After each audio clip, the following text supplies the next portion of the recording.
welcome back. My name is Sara Husseini. I am the director of the British Palestinian Committee.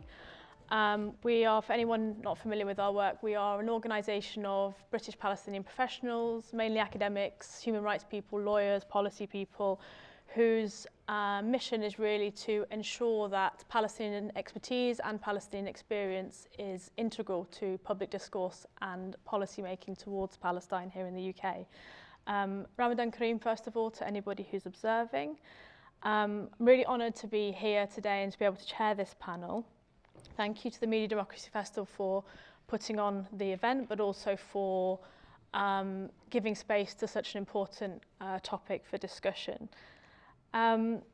Just before I hand over to our panellists to share what are a brilliant set of perspectives on this issue, I just wanted to make a few kind of framing remarks. First of all, I think just to say that, and I think everyone will agree, there are really no words right now for what we are experiencing and witnessing in Gaza.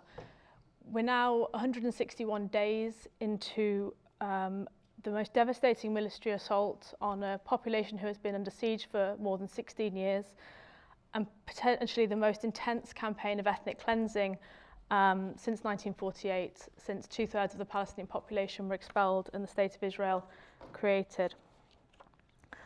And I was at an event last night with one of our colleagues and friends, a gentleman called Ahmed Al-Nawq, who many of you will know. He was talking about going out to break fast for the iftar with 5 of his friends recently. And they were sitting around, and every single one of them has lost family members in Gaza. Every single one of them has had their houses destroyed. One of his friends, Hala, has lost both of her parents and all 7 siblings, 2 of whom were doctors, 2 of whom were engineers. She's a pharmacist here in the UK. I just kind of want to sit with that for a minute, just because I think we hear the numbers, we hear 31,000 people killed, and I just don't think it's possible for anybody to comprehend what that actually means.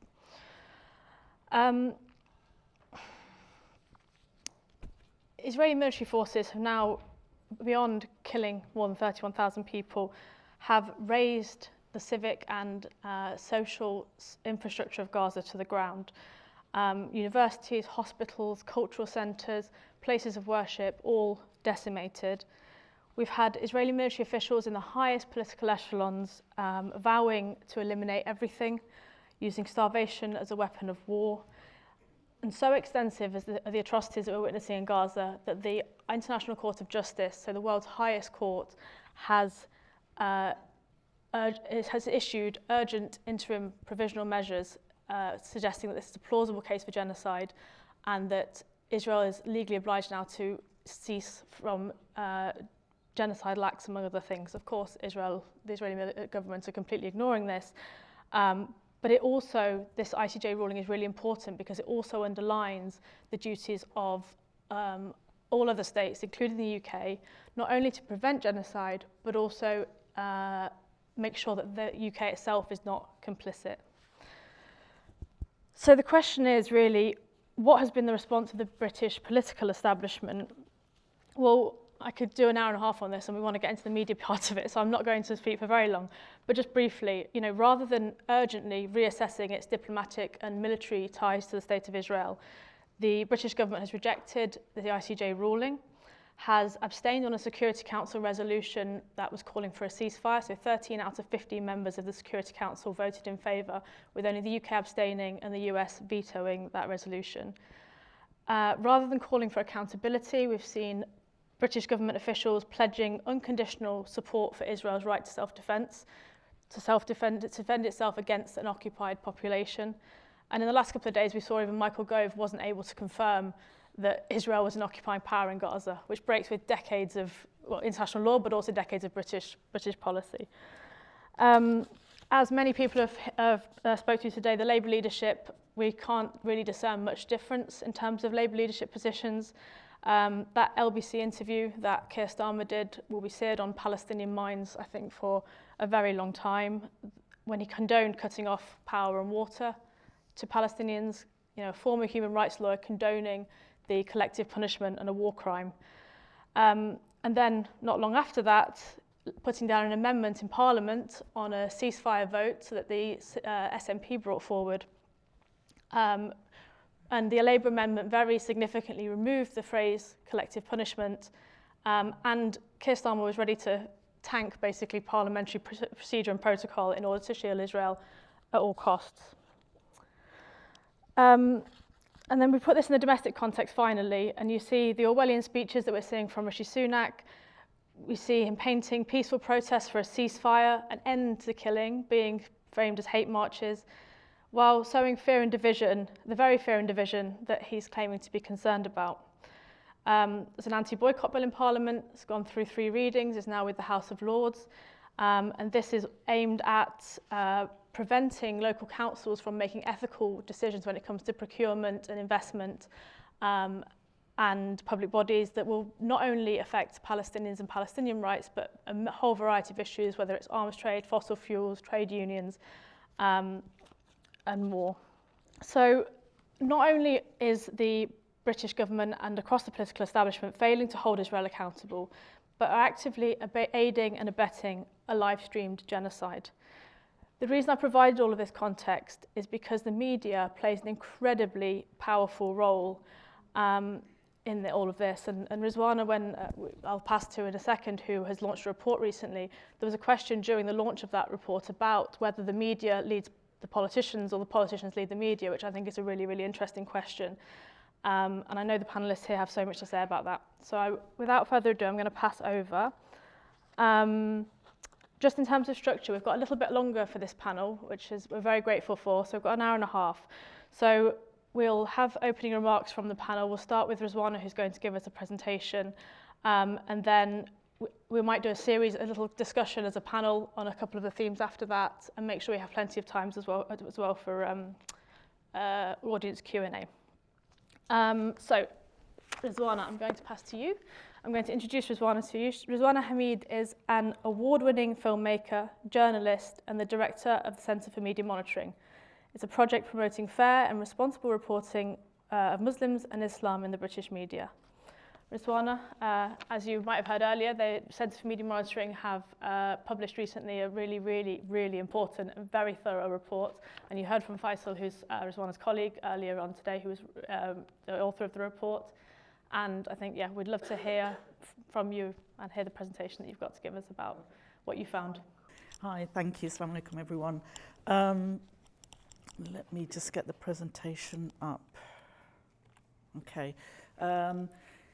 So we produced a report. It's called Media Bias, Gaza 2023-24, and outside there's a QR code there, so if anybody wants to download it, or they can download a PDF copy from our website.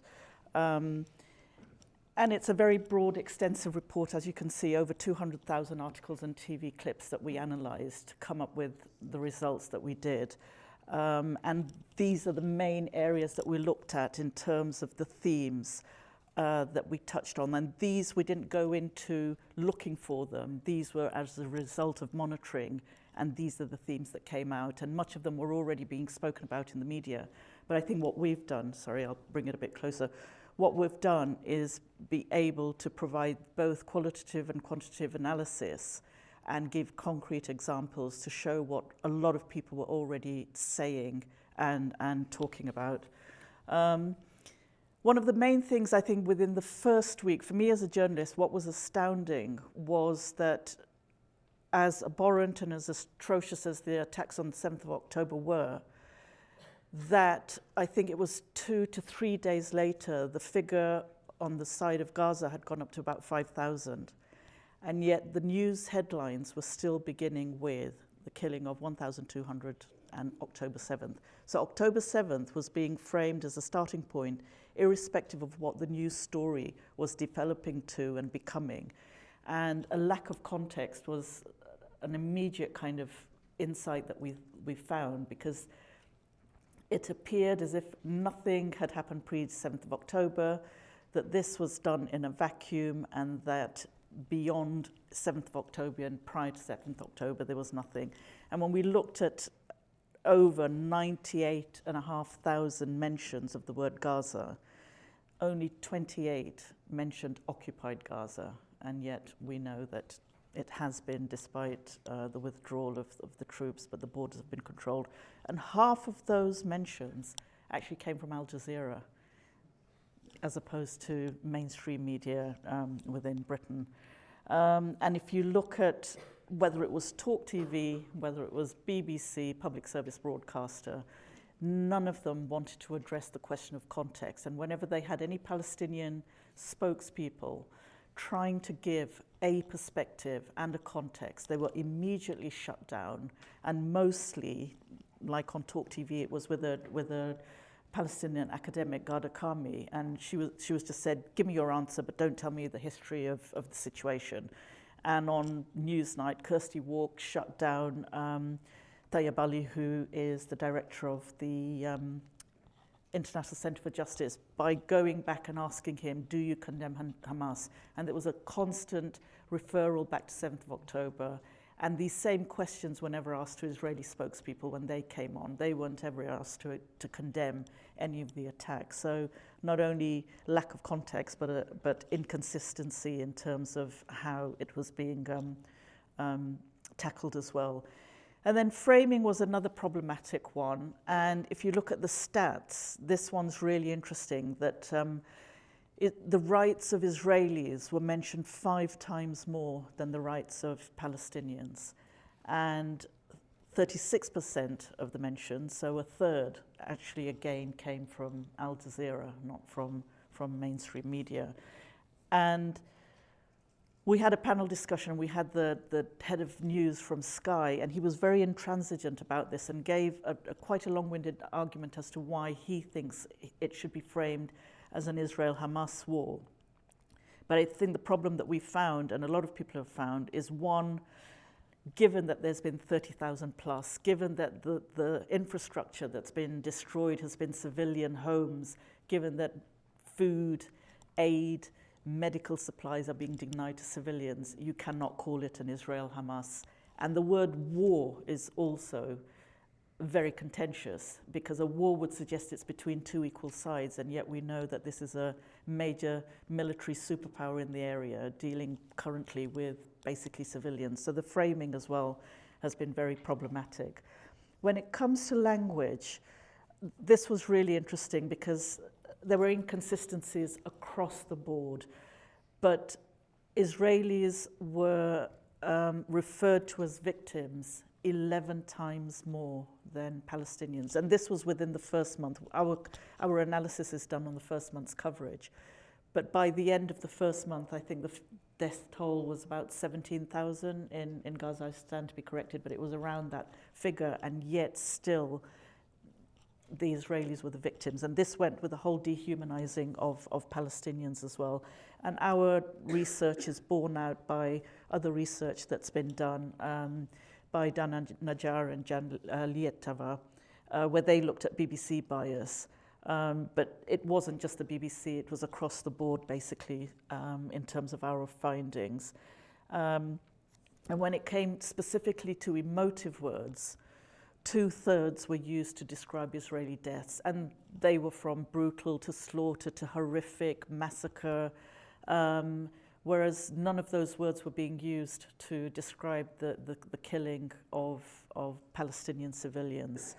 And when you look at the stat, over 70% of the terms atrocities, slaughter, and massacre, they were used to describe the attacks against Israelis. And the word massacre, I mean, I don't think we had any mainstream journalists actually using the word massacre for Palestine or Gaza, whereas they had specifically out of their own mouths used it for Israel. And if you look at the Oxford Dictionary kind of definition of massacre, it's the brutal slaughter of mass people. And if that's not what's happened in Gaza, I don't know what is. And obviously genocide is off limits completely. They won't even go there. I won't play this clip because we won't have enough time. But even if they did mention the word massacre, they would normally say what they say is a massacre. So already delegitimizing the whole term in itself. And the inconsistencies in terms of how, and this people will know, the whole thing of Palestinians die somehow, We don't know who the actors are who've killed them, but Israelis are killed. And if you just look at these two BBC reports, 212, including 61 children, have died in Gaza. 12 people, including 2 children, have been killed in Israel. So very clear examples of discrepancies, including, even The Guardian. And what we found in the first month, interestingly enough, that it didn't really matter if you were a left-leaning paper, right-leaning, public service broadcaster or commercial outlet. There was very little difference. There seemed to be one historical amnesia amongst journalists who knew the area really well as well. And secondly, a kind of journalistic robustness that just went out of the window. There was just no questioning, there was no challenging. There was taking the Israeli line lock, stock and barrel, and then not only taking it, but then using it to then attack Palestinians and to get them to defend themselves. So a lack of kind of robust journalism, I would say. Again, just very quickly, words such as allege, always when it was coming out from Gaza, and these was the first hostage exchange and prisoner exchange. When Palestinians are released, they're alleging that there was abuse in Israeli jails, whereas when the Hamas hostages were released, they tell of the fear, squalor and hunger. And this goes on and on, whether it's Hamas-run, Ministry of Health to undermine the casualty figures, it's kind of quite blatant. In terms of unverified claims, the beheaded baby story was the biggest one because it went viral and millions and millions and millions of people viewed it. Out of the 361 mentions on TV, only 52 had robust challenge. So basically, by and large, those statements and claims by Israeli spokespeople and pro-Israeli spokespeople were allowed to go unchallenged. And almost half of these appeared on Talk TV and GB News in terms of these claims being made without being challenged. And we all know where that story originated from. But the reason why I put this up is that it took, we know how it spiraled from, being told that by soldiers that they believe, and this was an Israeli journalist who works for I-24 News, but within hours, the story had become affirmative that 40 babies had been beheaded. And again, the source, a really dubious source, this is a David Ben, I can't remember his surname, but a known settler who said atrocious things about Palestinians and has been involved in basically killing many Palestinians. But it took an investigative outfit, and some people may be critical of Grey Zone, but it wasn't mainstream journalists who were questioning this story. It's been left to people like Declassified, other investigative journalists working independently to do the job of mainstream journalists, and it just hasn't been good enough. And the following day, we knew how many headlines were on the front pages, and Ipso has had hundreds of complaints, and we still don't know what the outcome of these complaints are. And yet this story still hasn't been verified. The IDF have never verified it. The Israeli government's never verified it. And there were outlets, Sky, BBC, CNN, etc. The Guardian did kind of say we shouldn't be reporting this and it's irresponsible. But the fact is they were plastered over. And today, even I think it was 2 days ago, again, an Israeli spokesperson, when they come on with their answers, the first thing they say, we're talking about people who've beheaded babies, who've raped women, they get that in, not challenged by mainstream journalists. And then lots of unverified claims. We know this one, the most ludicrous one, where they basically broadcast an IDF video of a soldier going in under the Al-Ratisi hospital, where he claimed to have found a roster of Hamas militants guarding Israeli hostages. It's actually a calendar, days of the week, written out in Arabic. No robust journalism to actually challenge anything that you put out before it's been verified. And this happened time and time and time again.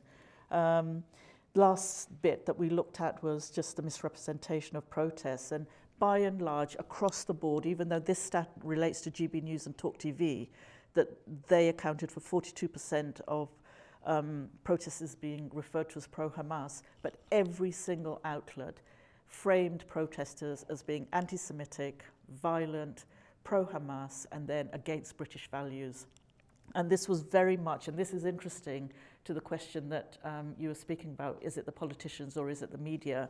And in this story, we saw very much that it was politicians who were spearheading this framing of Palestinian protests that have been going on for decades. I mean, you know, anybody who's been involved with anti-apartheid movement in Palestine, these have been going on for decades, but suddenly, you know, the Palestinian flag became synonymous with violence and with Hamas, and trying to ban that, and then, you know, basically saying the police weren't doing their job, etc. But again, I'm just showing the amount of outlets, you know, and even images being used when they're talking about anti-Semitic incidents and relating them to Palestinian flags, so somehow conflating the two. And this is, you know, this is The Guardian, who generally people tend to trust. BBC as well had to apologise on air after we made a complaint because they'd called the protesters as supporting Hamas. So across the board, what our report shows is it wasn't just one particular channel. Some may have been worse, but actually mainstream media had a pro-Israeli bias within the first month of the coverage. Thanks.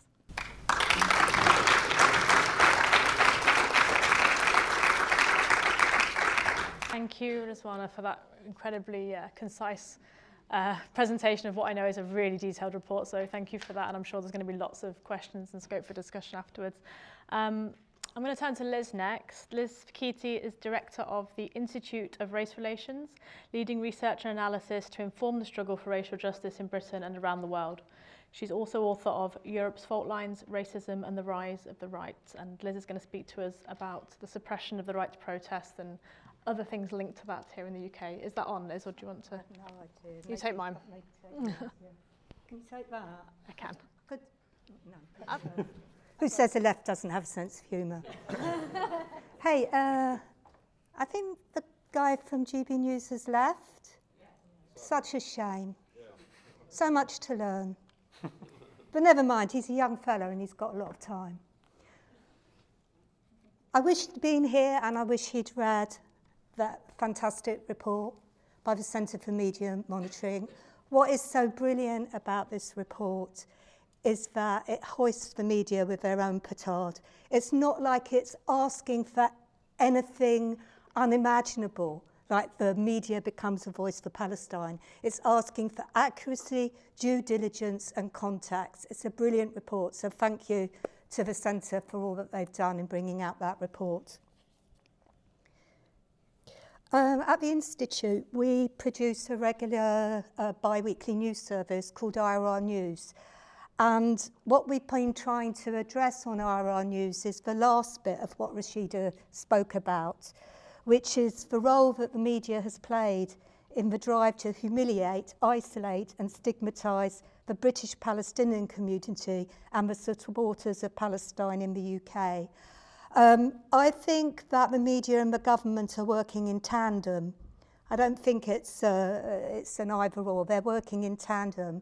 And I also think, agree with what was said in the other sessions, that actually it's the mainstream media that are more likely actually to be the voice of the government than GB News or Talk TV. I think GB News and Talk TV are a disruptive force.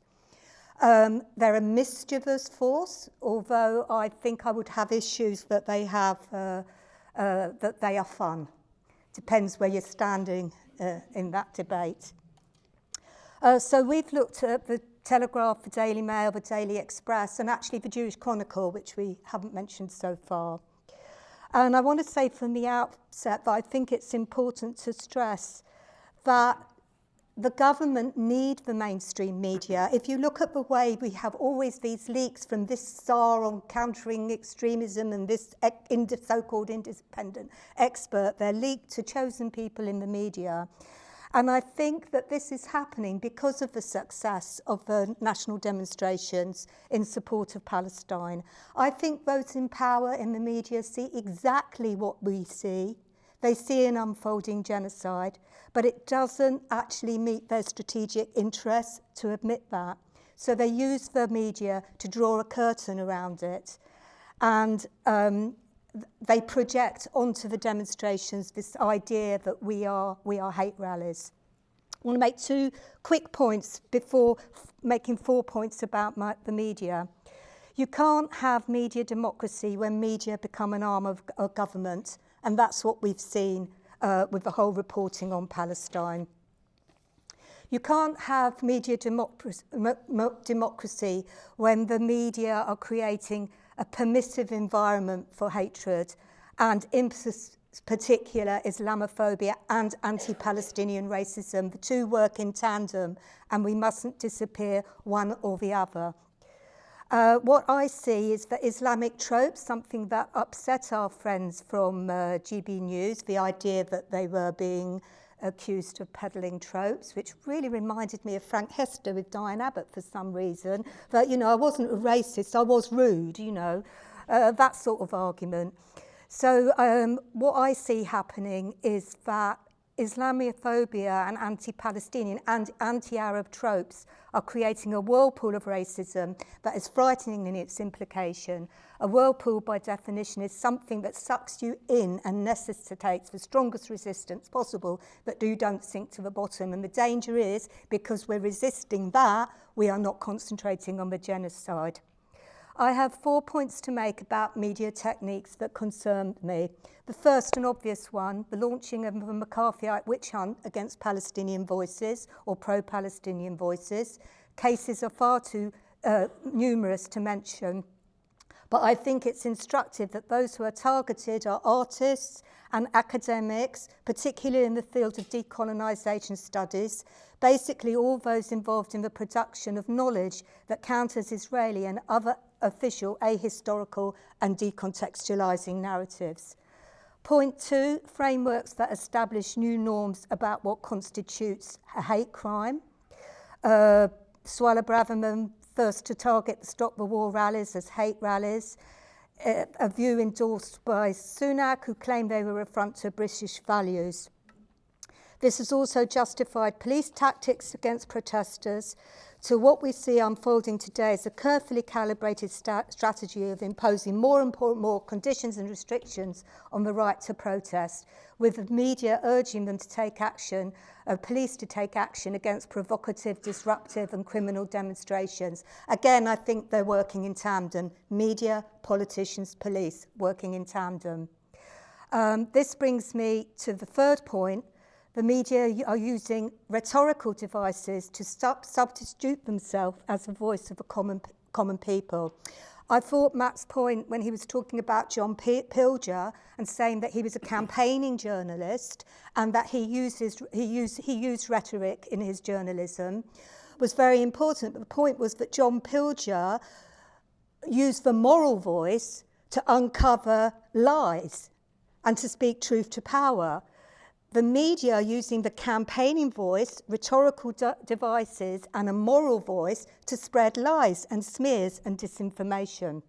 And in so doing, they're actually substituting themselves from the judges, who they don't particularly like, let's be fair to say that, and they're ultimately impairing and sidelining the legal process.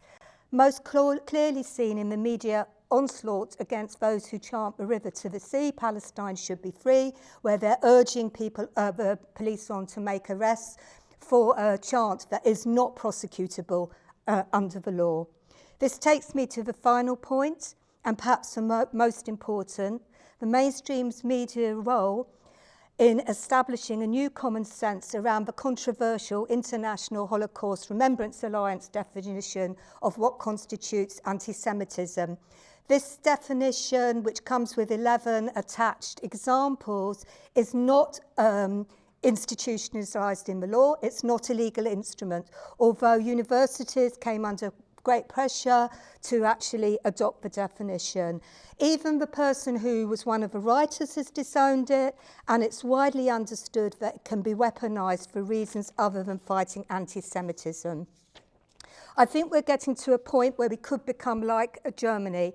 You know, I sometimes wonder in the River to the Sea, Palestine should be free, whether it's actually the Free Palestine element of that chant that they really object to. So you have a situation in Germany where the Die Welt did a podcast which said, Free Palestine is the new Hitler. So, you know, this is where we're coming to. I think that if we did another report today, it would be good to look at the role played by both the Jewish Chronicle and the campaign against anti-Semitism around the River to the Sea chant. I haven't done your kind of careful media analysis, but from what I've looked at in mainstream newspapers, they always go to the campaign against anti-Semitism who claim that this is a genocidal chant. We did a case study around Charlotte Church, and I'm probably running out of time, so I'm all right. Okay. Very, very quickly, let's do a case study around what happened to Charlotte Church. This was all, who's now been targeted by the far right for racist and misogynistic messages after she sang at the 10th National Demonstration in support of Palestine. The Daily Mail first accused Charlotte Church of leading a fundraising event for medical aid to Gaza in a genocidal song. The Jewish Chronicle reported that Church led the direct call for the state of Israel to be destroyed. I mean, this is just hysteria. I mean, one can only describe it as hysteria. But as the result of all this, the Working Men's Club, which hosted that choir, the Campaign Against Anti-Semitism, asked for a charity commission to launch an investigation. They are now under investigation, although the complainant is undisclosed. It's also worth noticing when we look at Michael Gove's new definition of extremism and the fact that MEND are on the list of a possible group that could come under the new definition, that the Jewish Chronicle carried an article on the 22nd of February which attacked police training by police training by men who were training the police, and they called men jihadist backers. I want to conclude by just saying this. I can only begin to imagine what it is like to be a British Palestinian living in the UK today. Not only do you have to deal with the feelings of powerlessness as you watch an unfolding genocide in your homeland, but here in your supposed place of refuge or exile, you face the toxic culture and hostile environment of a mainstream media who are a risk to your mental health, let alone your physical safety, and that is not fun.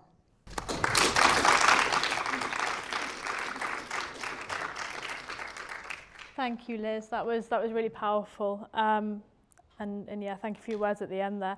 I just had a quick word actually on your the reference to being McCarthyite and being hysterical around here. I heard a fact yesterday that I do need to verify, but maybe somebody can. But that the Labour leadership, Keir Starmer, has expelled more Jews from the party than the whole Labour leadership in the whole of the history. So like this is we're at the level where not only obviously what's happening to us as Palestinians is happening, but the fact that people like Keir Starmer are telling Jewish anti-Zionists, Jewish people who are fighting for Palestinian rights and expelling them, and that they are wrong it just gives you a bit of a sense of kind of, I just thought it was a powerful statistic. All right, now I'm going to move on to my colleague here on the right, Hani Barghouthi. Hani Barghouthi is a Palestinian former journalist who now works in media policy and advocacy in the UK. His recent writings include an article on the comparisons between journalism in the UK and Gaza and the challenges in advocating for one while the other is under attack. And I think that's what you're about to speak about, and everything else that you feel is relevant to this discussion today. Thank you, Hani. Thank you. And yes, can everyone hear me? Great. I'd just like to start with a little disclaimer. I'm going to be on a different panel after this, speaking in a professional capacity, and it's really confusing, but I'm on here in a personal capacity, so consider this my Twitter bio saying all views are my own. I have not done the incredible kind of media analysis that Rizwana has done, and that Faisal has done, that Rizwana spoke about. And I'm not really going to go into specifics of coverage because other people are much better placed to speak about this than me. My contribution on this panel is going to be a little bit more anecdotal. I'm speaking as a former journalist. I'm speaking as someone, a Palestinian in diaspora, someone whose Palestinian identity was shaped by stories that my father and my grandparents told, and ironically by media coverage and by what historians have said. Since October, I've been thinking a lot about different forms of dehumanization. There's the obvious nefarious form of dehumanization, which is orchestrated by the Israeli state, aided by its Western allies and the media systems that uphold them, where it has convinced a staggering majority of its own citizens that Palestinians are not people, they're an infestation to be exterminated. We know what that leads to. It's happening right now.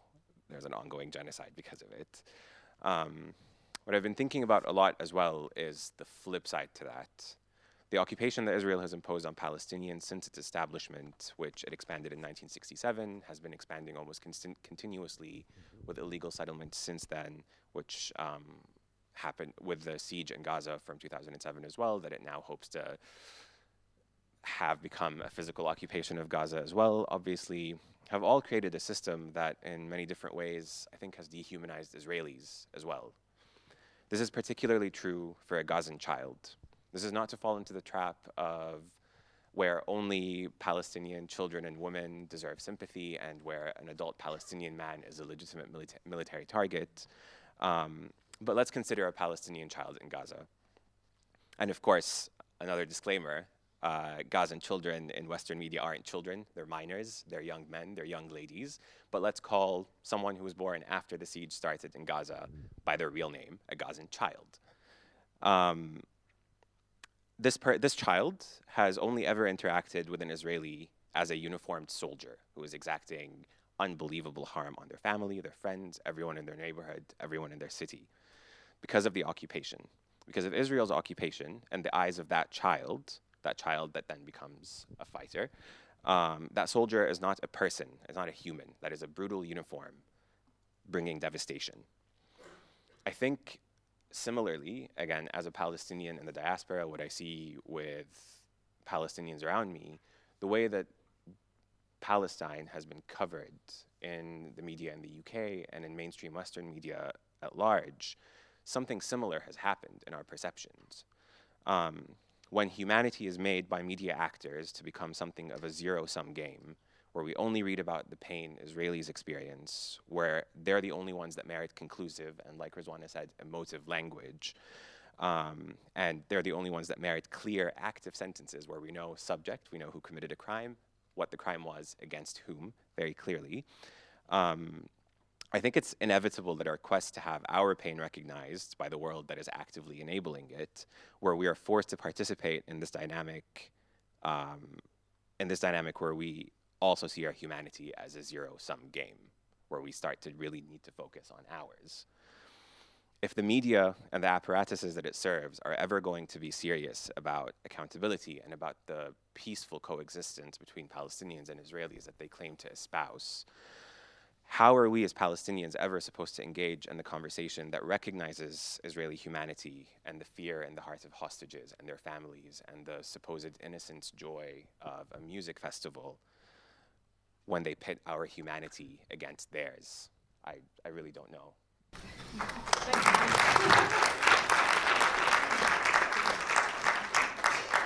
Thank you. Well, that was very short, so we'll come back to you for sure with for more in a minute.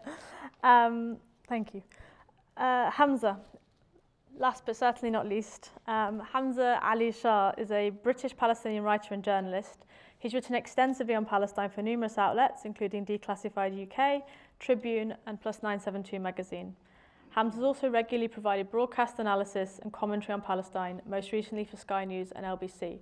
And I believe you're going to be talking to us a little bit from your personal experience in dealing with the UK media, which I know many of us have had some very colourful experiences, as people can imagine. So we're really keen to hear from you and your experience, Hamza. Thank you. Can everybody hear me okay?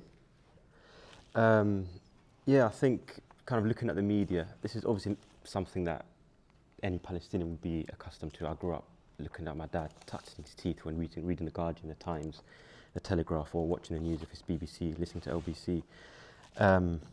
So I kind of grew up thinking there is no space to cover Palestine. I thought it was by design that you're signing up to self-censorship. And I think one interview which stuck out was Hossam Zumnot's one, the head of the Palestine mission to the UK. I think it was about 8th or 9th of October, where he was talking about the murder of 6 of his families, going through the extensive details about the Israeli bombardment, which had just started and obviously was to rage on for several months. And the host obviously won't name any names, but basically he's outlining the details of this, this mass murder, and she basically stops him in his tracks and asks, do you condemn Hamas?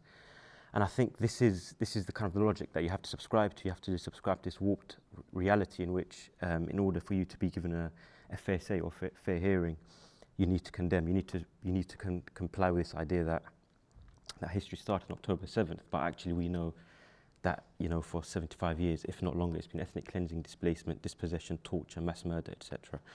And I looked at the kind of the meticulous coverage of the emotive terms used when Israelis are killed, and I thought, well, where was this coverage when Israel elected a far-right government? Where was this coverage when people like Smotrich were elected and placed in high positions, people that call openly for the expulsion of all Palestinians, for Jewish supremacy from the river to the sea? Where was this coverage when settlers were terrorizing villages, when on October the 6th more Palestinians had been killed in the West Bank than in any other year? There was no emotive terms. I remember pitching to editors, and for me, I'd only ever wanted to cover Palestine. I started off not writing on Palestine because, as I said, I grew up thinking I don't want to sign up to self-censorship. I don't want to send pictures to The Guardian and the rest of them. And I know The Guardian get a lot of slack, but we hold them to high standard. And I remember pitching things to numerous editors and in the mainstream and even elsewhere, and receiving emails saying, oh, this is not this time, this is not quite newsworthy. And I'm sitting there and I'm thinking, the Israeli Supreme Court has just greenlit another home demolition in Masafer Yatta, for example, in South Hebron Hills. More Palestinians are being imprisoned at an alarming rate. More people are being expelled from their communities, and you're telling me this is not important. And that's effectively kind of what you're up against, because if you look at Palestine from day to day, if you allow people to cover Palestine on a day-to-day basis, you no longer view it from the prism of Israel's right to defend itself. By force, you are looking at it as the colonizer and the colonized, the oppressed and the oppressor, the occupied and the occupier. And as I said, they place themselves in this box deliberately because it means that you don't have to, you're not informing people, you're not, giving the coverage that it deserves. And in terms of media coverage and the broadcast realm, I remember a producer, I won't obviously name stations or anything, before I did an interview, they said, we're really happy for the word genocide and ethnic cleansing and all the rest of them to be used, but we prefer if it came from you. And I said, thanks, I don't need your permission. I was going to say that anyway. But in other words, it's much easier for them to frame it as a debate, as an opinion. Whereas if it comes from the presenter or the host, that's seen as a fact. People trust that a bit more. So if there's any backlash, they can just say, oh, well, that's just his opinion. And I think that's indicative. I think it tells you where we are. And another producer, again, I won't name names, said to me, friendly advice, they called it. They said, your name keeps popping up. We again, recommendations bring you on air. If you were a bit more marketable, you'd get more airtime. And I thought, what does that mean? In other words, if I toned it down a little bit, if I didn't use the words occupation, if I didn't use the words oppression, ethnic cleansing, but I am going to use those words because that's the experience of my family. My mum missed the death of her father by about 5 minutes because travelling from here to the West Bank, you can't travel unless you go through Jordan. You have to go through Israeli checkpoints, numerous elements of where your freedom of movement is curtailed. So I'm going to use the words oppression, I'm going to use the words occupation, I'm going to use the word displacement, land theft, apartheid.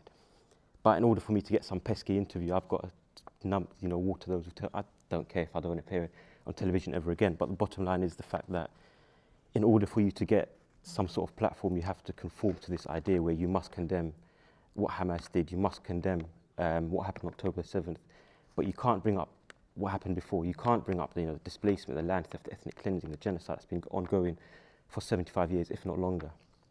So I look at what's been happening in the last 6 months as a kind of a crystallization of where we're at with the media landscape, where they're not interested in telling the facts, they're only interested when it becomes one aspect, which more often than not is Gaza. But Gaza is one aspect of the settler colonial rule and the domination that Israel has subjected Palestinians to. There are other aspects. There is the West Bank. As I said, there's Palestinians living within the 48 territories.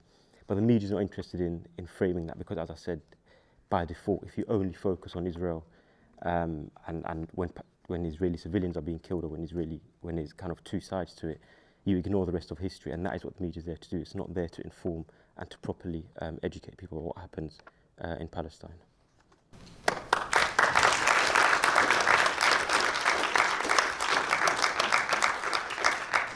Thank you, Hamza. I really, really appreciate that personal kind of take on it. It really, really helps put everything into perspective, I think. It reminds me also of, like, I had a quite, in the first few weeks, had a sort of pre-interview call with somebody who I was thinking about doing a podcast with. And he called me, and the first thing he said was, okay, so really, you know, we want to see how we just want people to be able to talk about how we can get to peace. And he said, so really, as long as you don't call for the destruction of the state of Israel, then pretty much you can say whatever you want. And I said to him, we're in the middle of a genocide. I think I'm probably going to focus on that rather than what Israel's doing or not. I mean, but he didn't even see that there was an issue with it. That's the kind of, that's where we're at with these things. So yeah, there's a long way to go. We've got a bit of time, so I am going to make sure have lots of time for questions from the audience. I might just throw out a few questions, take chair's prerogative, just as provocations, and see if anybody wants to jump in or add anything to what they've said initially. Rizwana, one thing I'd like to know is, since you've launched the report, how it's been received and how things are going on that front, because it is such a brilliant report. So let's start there, and then I'll ask another question after that. Yeah, I mean, on the whole, we've had really positive feedback, both from the media, surprisingly, and then other kind of stakeholders as well. But what's been really interesting and telling, every single report we have produced in the past, we have had media coverage. We have not had a single article written in mainstream media around this report, and not even Press Gazette, who always write something. So that is really telling in terms of the landscape. I mean, our whole ethos is really to have an evidence base and then start engaging with editors. And we'd started that prior to the report, because obviously we were monitoring as a team, you know, on a daily basis. I think within the first month we were doing 18-hour days, 7 days a week, just monitoring. So already things were coming up even before we started writing the report. And we started having conversations, and kind of at the highest levels. So we had, you know, meetings with the BBC's DG, we had meetings at the Mirror, at the Express, at lots of places. And there was, in the beginning, before the report came out, quite mixed reactions, actually. Some that were completely attentive, like the Mirror, and I will name names because it is what it is. The Mirror were very attentive, and I think that's a lot to do with Alison Phillips, who was there and who has now left, but who gave a lot of time to just sit for us to present our evidence to them, so that they could then discuss things within their newsrooms and see how not to fall into those traps very earlier on. And this was within the first month that we had these meetings. Other outlets who we'd engage with quite closely in the past, who appeared to have been moving towards not having sensationalist headlines on their front pages like they used to, i.e. the Express, reverted back to the most sensationalist front pages and headlines that you can ever imagine, and no willingness to shift on that. To the BBC, who recognised certain things, especially when it came to context and framing and various things. And I don't know whether I should say this, but the pressure was strong from one side, and they basically said, up your game, in order to put the pressure on. Subsequently, since we've launched the report, I think if anybody was there at the launch report, and we had the head of news content from the BBC and head of news from Sky, both, I think, genuinely thought it was an incredible piece of work from which they can learn many things and take many things away. The proof of the pudding is now our work begins. I mean, this is where now I have to start engaging with all of them, measuring what they're doing, seeing whether they're going to implement any of the recommendations, seeing whether the output does change. And we keep talking about, do we need to do a follow-up to look at the last month's coverage now, to do a comparison of the first month and the last month to see where it's at now. But I think it's mixed. Some are willing, some are intransigent. But the problem is we're still seeing the same patterns even now. And so it's an institutional problem. It's not enough for heads to say, yes, we agree, or this is interesting, or, you know, we'll take it on board. It's an institutional problem. And I think it is framed in, as Brian Cathcart said at our launch, that it's very much framed within a paradigm of Islamophobia and racism. And until that is acknowledged, and until structural processes are put into place that actually tackle these framings that are very, you know, Islamophobic and racist, then unfortunately the narrative will continue to be one-sided. Thank you, Rizwana. I want to just nudge us along a little bit into kind of, and obviously it's very bleak times, but into potential like opportunities there are for solidarity, for protest and justice, whether in the media or more broadly. And there's sort of two interrelated things I've been thinking about. Like on my more hopeful days, which are few, but they're there, I sometimes feel like the McCarthyism, the hysteria, this level of censorship and repression we're seeing right now almost feels like desperation, almost feels like there's a very, very thin ice that is about to crack at some point. So I'd really be interested to hear what people think about that, others on the panel. And then otherwise, I was thinking also about the arguable failure of the media to shape public opinion. I don't know how others feel, but this time around I do feel like there are a lot more people in my orbit certainly who didn't really know much or care much about the situation, who actually aren't being fooled by the BBCs and the mainstream medias. And potentially that's to do with social media and the fact they can see things directly. I don't know. But yeah, I'd be interested to hear what people thought about that. Hani, I'm going to start with you because you gave us such a short intervention to start with. And then, yeah. Yeah, I think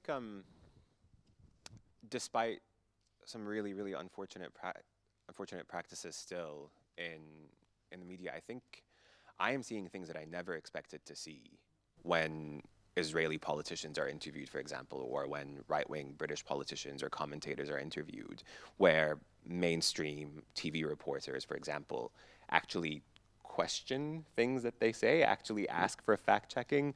I remember an interview between someone, I think it might have been Sky and the Israeli ambassador a few months ago, when two Christian women had been shot inside a church in Gaza. And the reporter is talking to the ambassador. Oh, sorry, it was the deputy mayor of Jerusalem at the time, who for some reason was being interviewed about Gaza.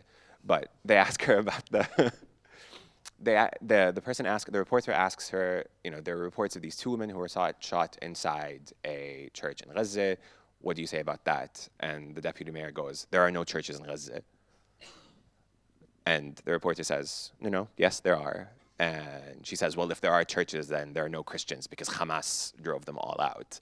And he's like, no, there are reports. There are two Christian women who were shot inside a church in Gaza yesterday. This has happened. What do you think? And that level of pushback, I think, last year, even a few months ago, Israeli politicians and right-wing commentators could go on TV and spew all kinds of falsehoods, to use a nice word, and they would be completely unchallenged on it. And I think there are still structural problems. But I think because public opinion has been so far swayed in the direction of Palestine, to be honest, we are seeing new things that I never would have imagined before. And I think that does make me optimistic. It does, like you say, feel like there's a very thin layer of ice, like something's about to change. We're on the precipice of something huge breaking when it comes to Palestine, which I say when I'm optimistic. Yeah. Very much the same here. Anyone else? Liz, did you want to come in on? I'd also like to hear about the opportunities for protest more broadly. And we've talked about the hundreds of thousands of people on the streets. And are you going to tell me you're pessimistic? That's fine as well. No. I just wanted to add something to what was just said. I think not only are we on the on the precipice of something quite historic. And this might be me dreaming, but I think all those people who denied the genocide, all those politicians, all those people in power, I think their time is up. I believe in poetic justice, and I think their time is up. It may take a while, but it's coming. I think as well, again, optimism is rare, but one aspect which hasn't been mentioned today, and I'll get onto it in a second, but I think the conventional way of doing politics is changing as well.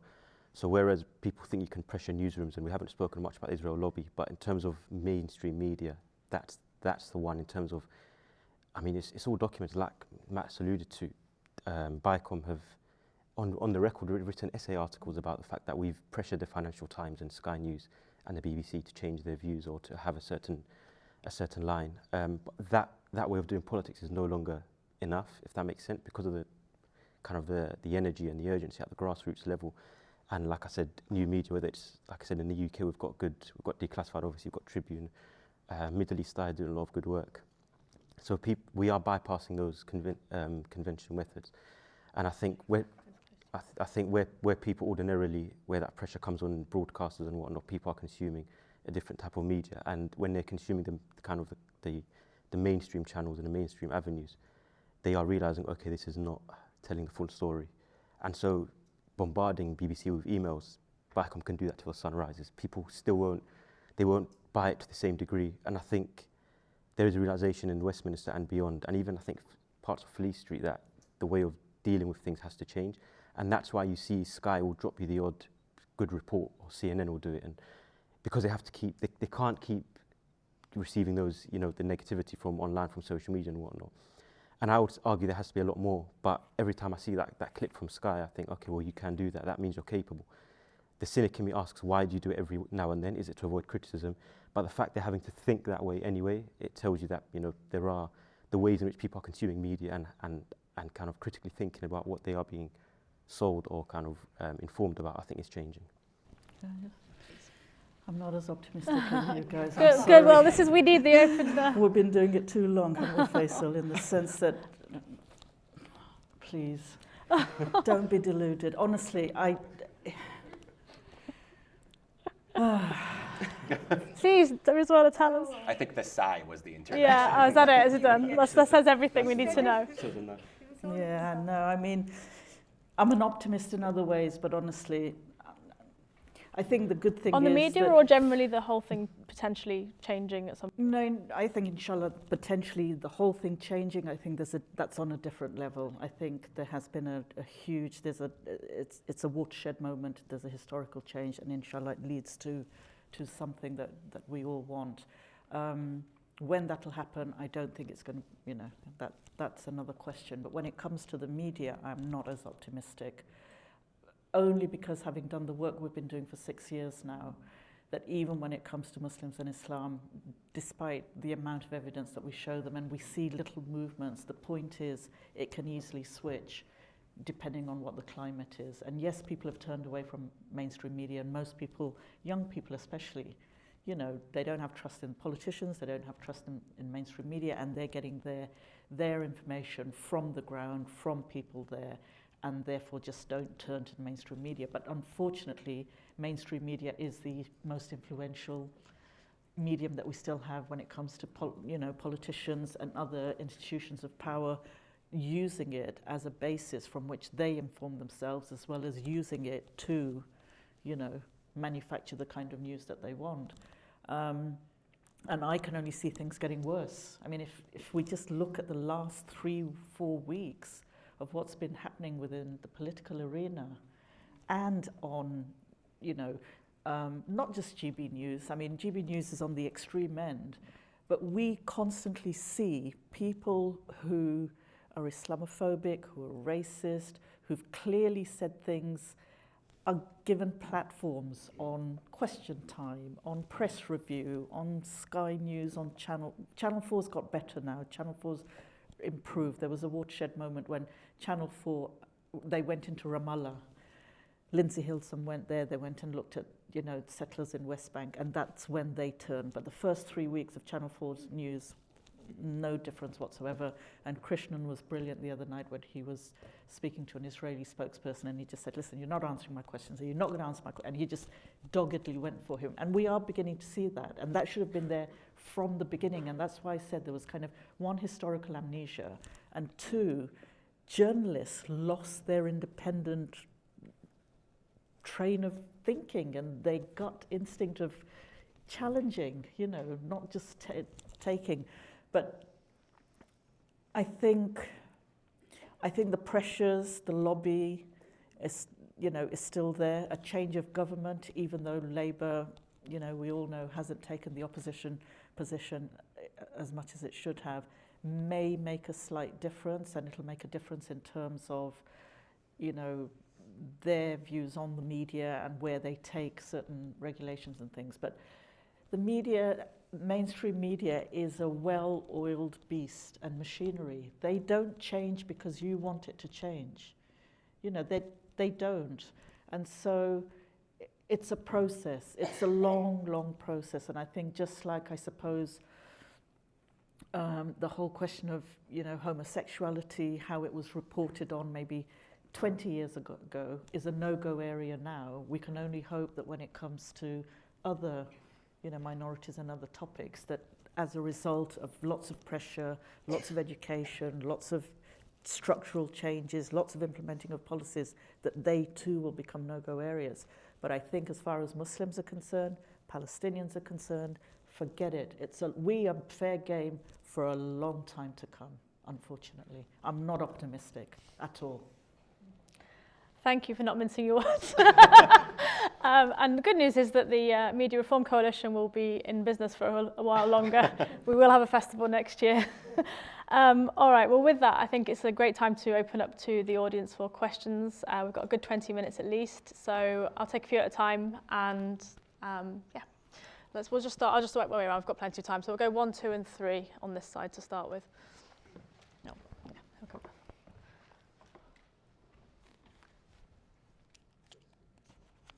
Hi.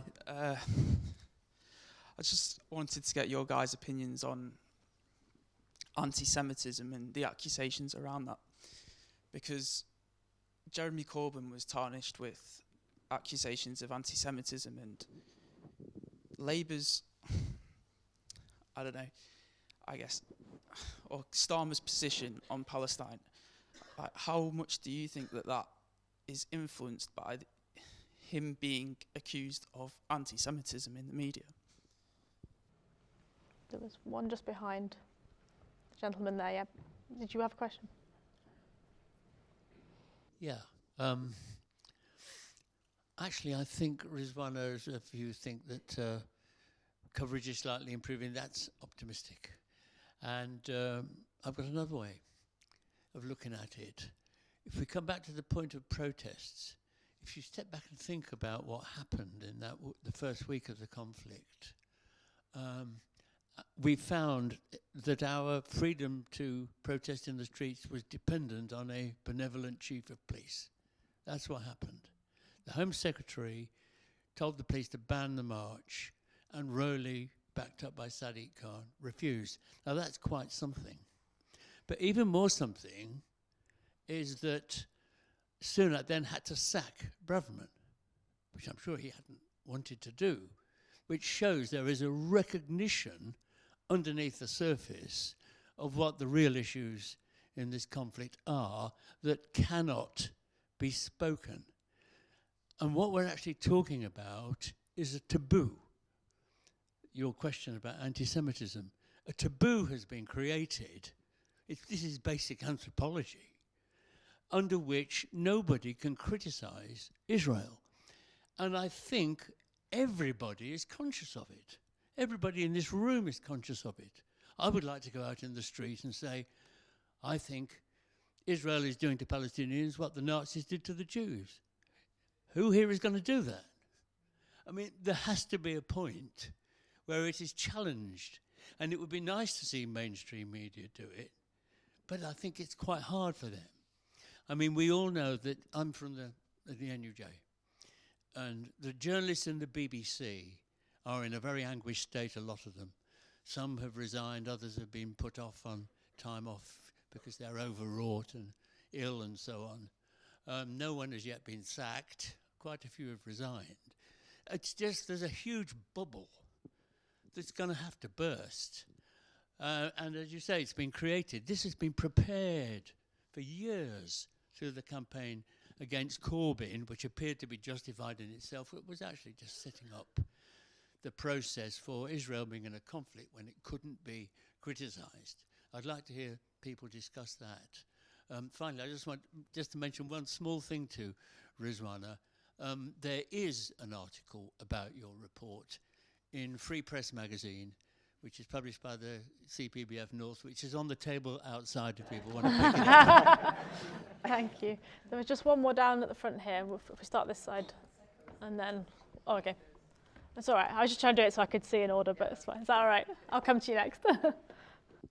I may not be the right person to ask this question as an old man with a grey beard, but if you look at alternate forms of media rather than mainstream media, things like TikTok, we see there that the Free Palestine message is swamping the pro-Israeli message.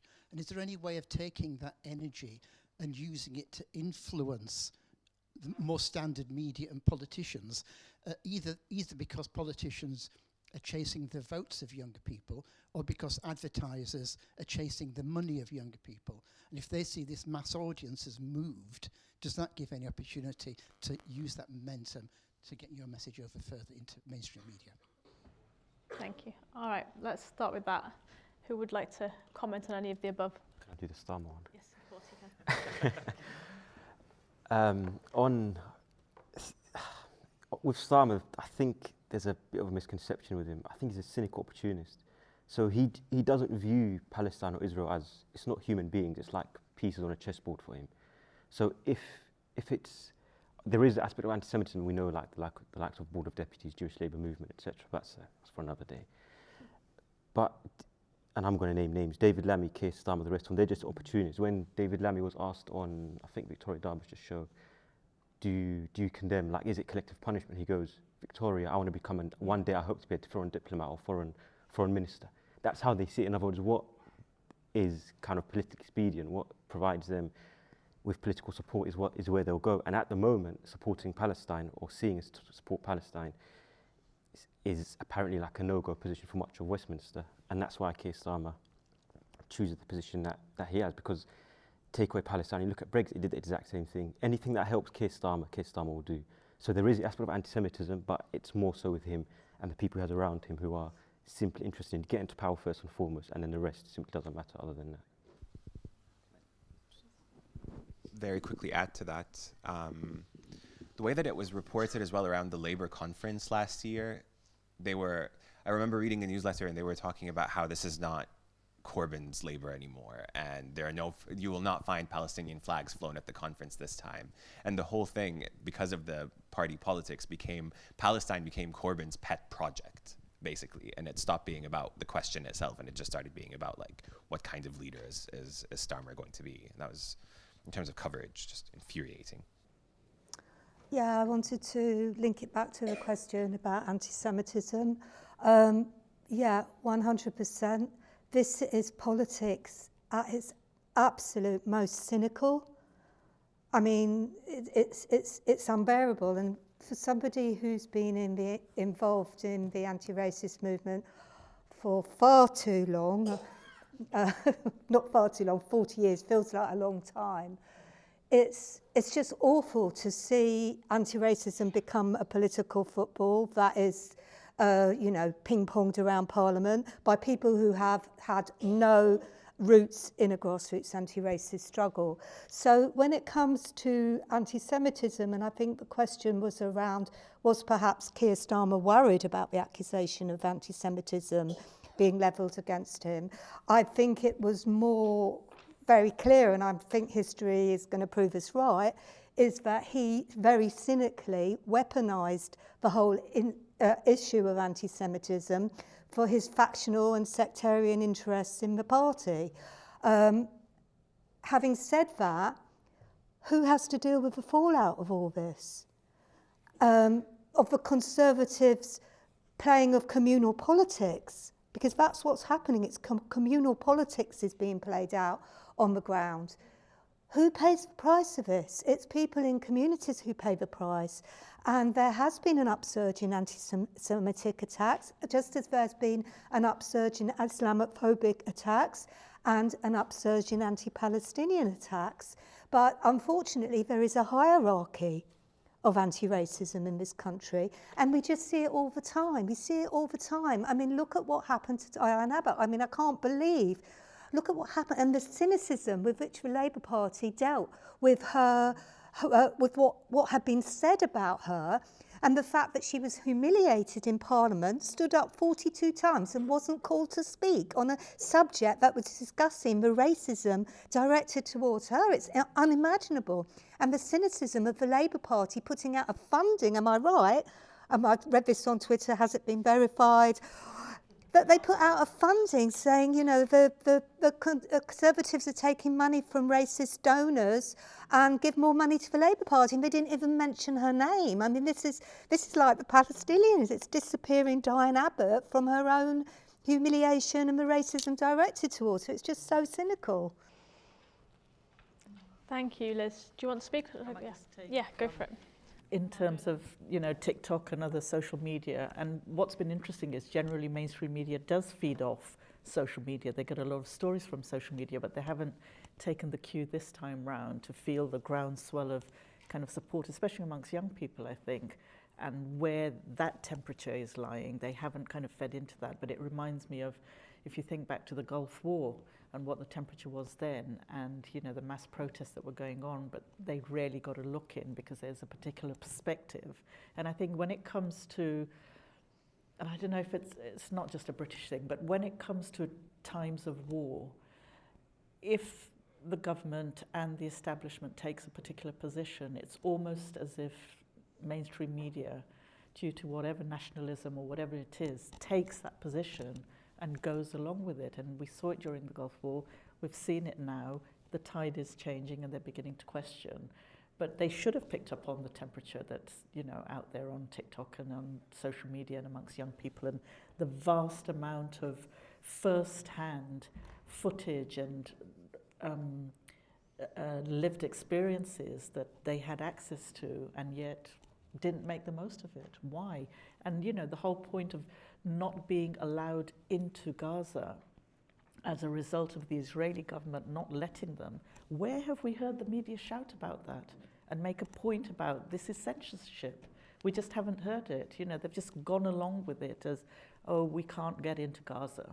No, you can't get into Gaza because you've been censored. You've been censored by the Israeli government, and the only way you can get in is with the IDF, and they show you what you want, and they let you speak to who they want.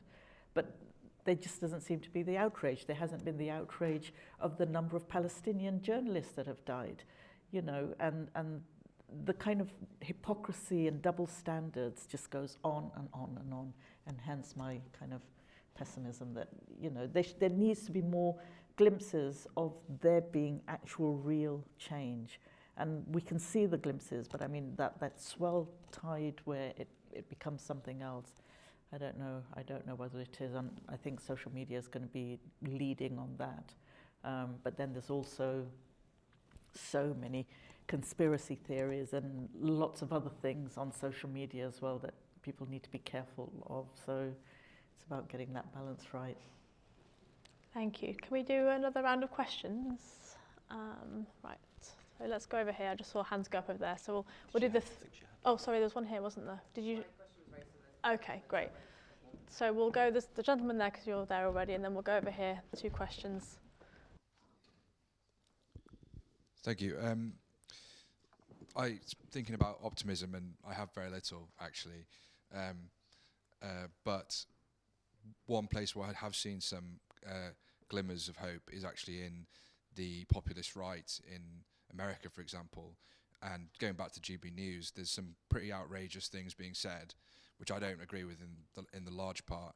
But there does seem to be some anti-establishment, anti-media wing coming from that right, which almost comes to the wrong conclusion, but goes through the right logic and actually does show some resistance to the mainstream view. So, you know, I agree. I think the Labour Party is duplicitous and is not an opposition party. So does our hope actually lie with some of these, you know, bringing back GB News, slightly more radical positions who at least, you know, Donald Trump will stand up and criticise US foreign policy in a way that we don't see from the centre or from the left?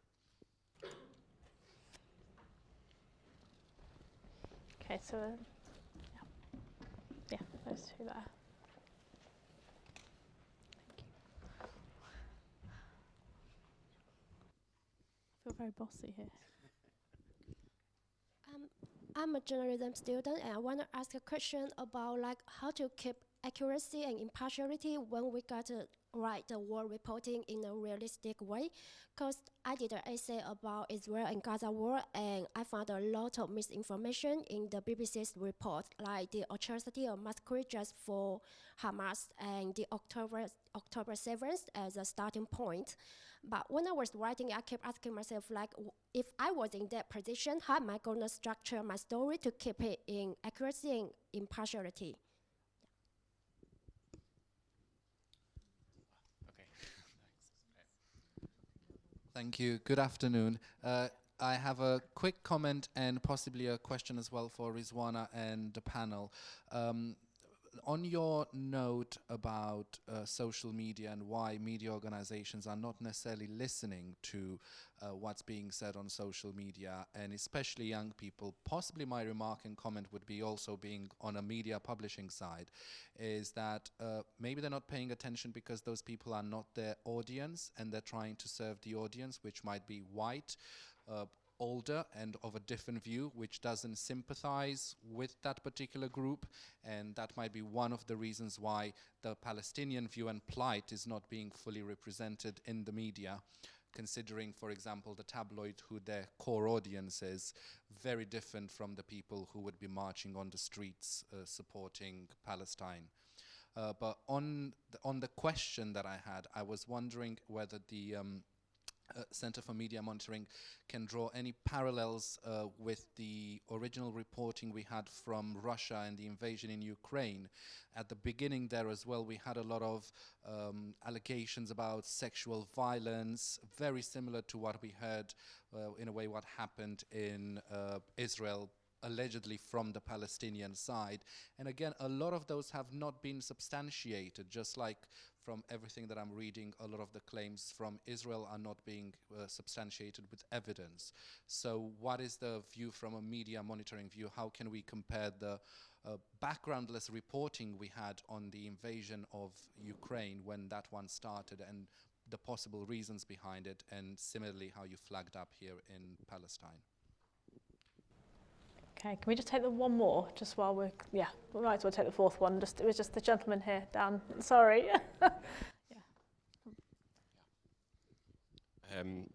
Firstly, just an observation about Keir Starmer. I would say that he's, I go much further and say he's taken the position he is because he is a Zionist. And, you know, he said things like Israel made the desert flower, so we shouldn't expect anything else from Keir Starmer.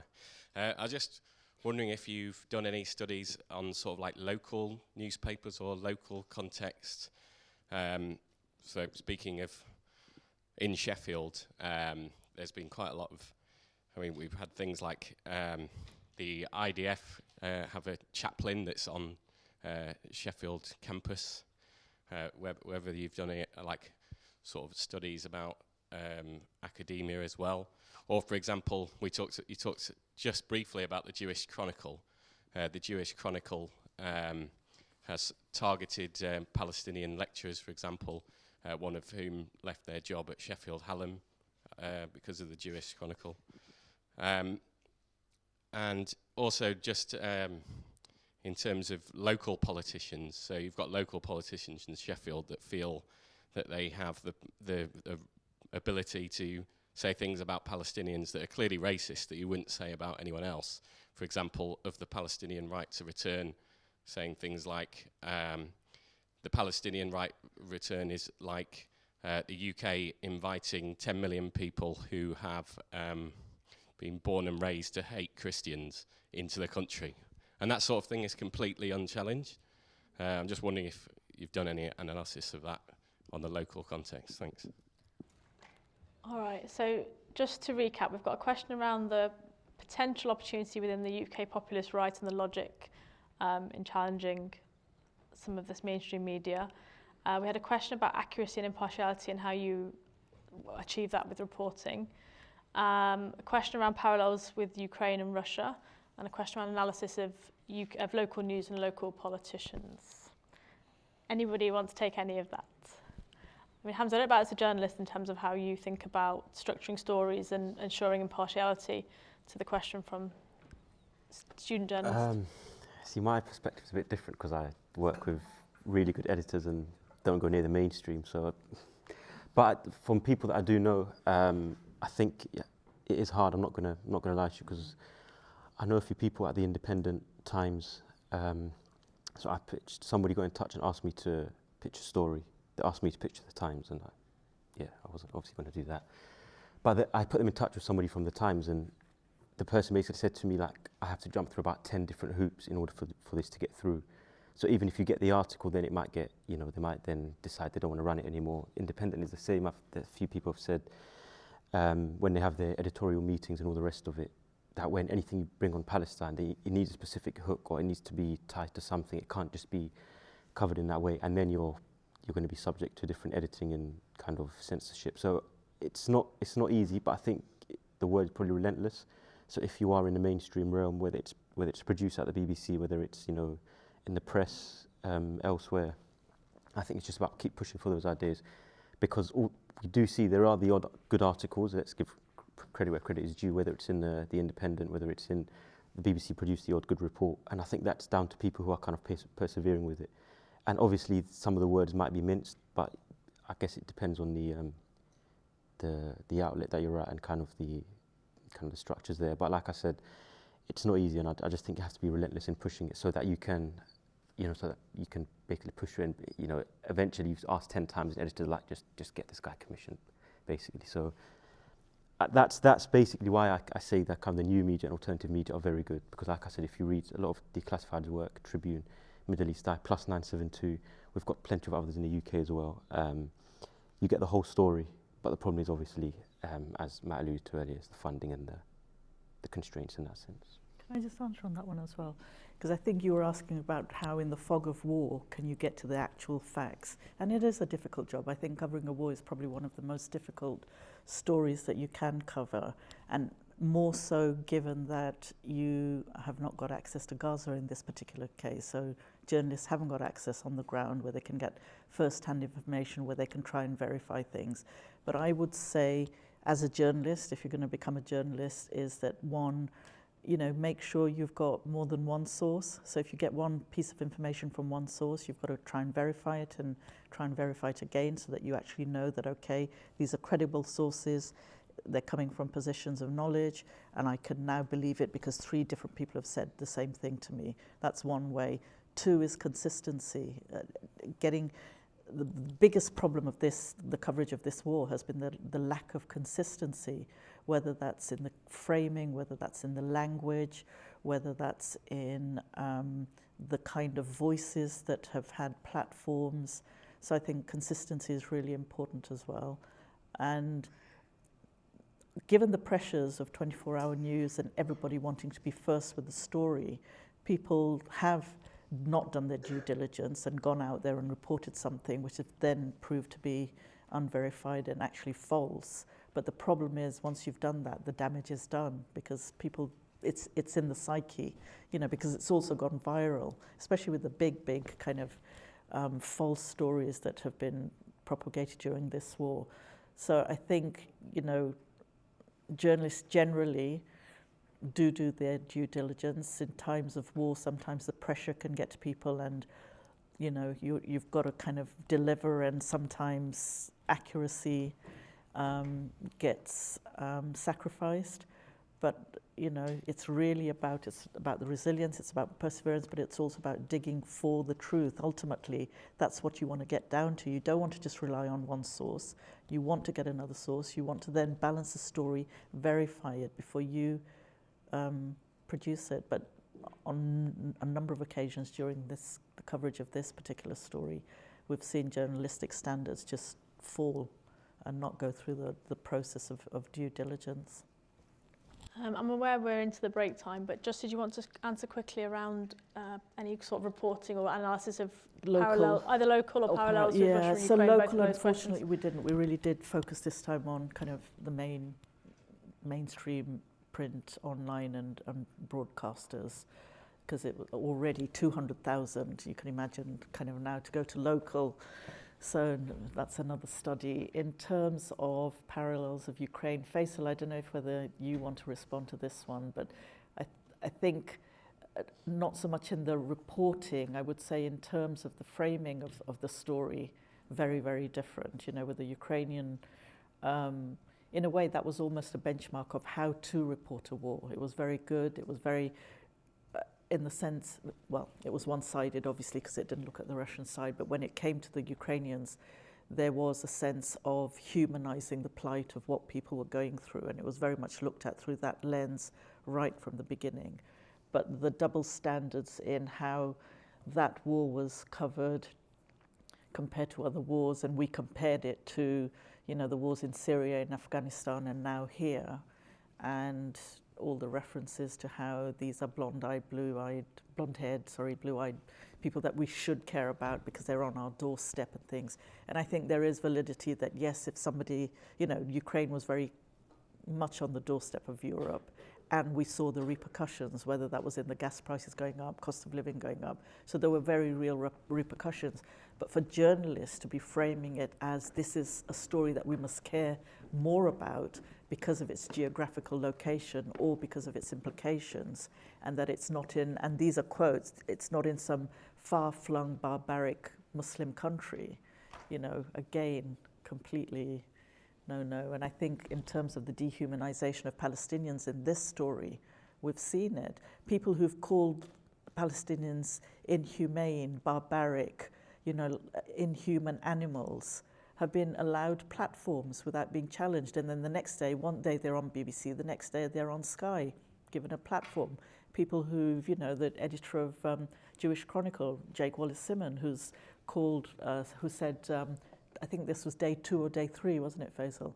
That Muslims are in the grip of a death cult and they sacralize bloodshed, you know. Or, you know, people who have said the most racist, Islamophobic, anti-Palestinian, derogatory statements who are allowed to have platforms, I think is kind of, yeah, shows the double standards in how wars are covered. Thank you, Rizwana. Last word, Hani, to Very, you. very quick. I just think on local news analysis, that's something that we should absolutely do, especially in places where protesters, for example, have shut down weapons factories, and I will take that to heart. Okay, thank you. Thank you, everybody, so much for your brilliant interventions. Thank you all for being here. Thank you all for your brilliant questions and comments. Yeah, it's a very obviously difficult topic, but we're really, really happy to have this opportunity to talk about it. So thank you very much, everybody.